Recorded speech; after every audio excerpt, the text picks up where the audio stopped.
My life is like a big box of frosted mini wheats. It's fun and it's exciting, but it's also totally fulfilling. But it didn't used to always be like that. It used to be more like Captain Crunch, where it leaves you with a bad aftertaste and icky milk and just no lasting fulfillment. In my Captain Crunch life, my security and my identity came from what I did, achieving my self-imposed level of worthiness. I thought that if I was the best at something, or if someone else thought I was the best, then that gave me worth. And if I wasn't, then, or if someone didn't think that I was the best at something or good at something, then I thought I wasn't important at all, and I had no value. So growing up, I was in all sorts of activities. I was in horseback riding, tap, jazz, ballet, baton, gymnastics, volleyball, basketball, soccer, list goes on and on. And to some people that might seem really good, especially to my parents, but my motives were bad, even though it looked good on the outside. So I did these things to find my value and to find my significance. So if people saw everything that I did, then I hoped that they would think that I was valuable, and I hoped that they thought that I was worth something.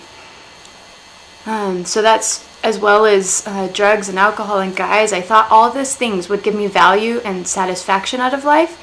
And what I found was that in all my striving, there was a very short-lived sense of worthiness or satisfaction, but it would always go away very quickly, and I was left yet to pursue another activity and another something to give me value and significance. But someone once told me that God wanted to give me value. He wanted to give me satisfaction out of life and significance that didn't go away. And I thought that was awesome, but then he told me I couldn't have it because I hadn't measured up to his requirements. You know, that don't lie, don't steal, don't disobey your parents, don't make anything more important than God. And basically, he required perfection, and I had really messed that one up.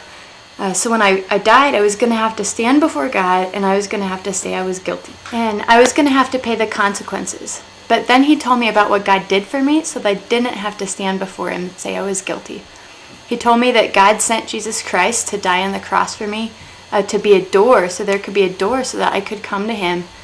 But I had to go through it, and then my sin would be forgiven.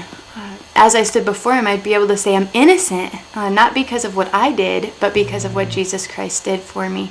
He removed my sin. And when he explained this to me, I was amazed because I never heard that before. I had always thought that just believing in Jesus or just believing in the Bible, that was enough. I didn't know that I had a decision to make.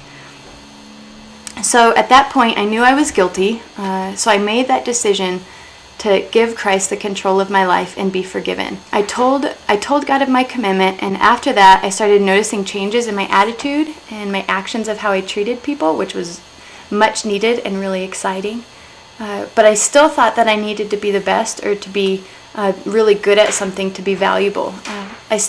Even in God's eyes, I thought that he wanted me to be perfect or the best. But over the past 16 years, God keeps teaching me about this, that it's not about getting my approval and my acceptance and my value from my performance of what I do or what other people think, but finding my fulfillment and my significance in him and who he is. He's shown me that as I love him, he will make me what he wants me to be. And if I'm good at something, okay, great. And if I'm not, okay, great, because it's all about him. God still has a lot of changing to do in me, and I have hope because I'm valuable, not because of anything I do or will do in the future, but because Christ says I'm valuable. And since I made that commitment to give him the control of my life, I have an extremely consistently satisfying life, and that doesn't ever come from my performance and what I do, and I've never regretted my decision, and I wouldn't change it for anything the world could ever give me.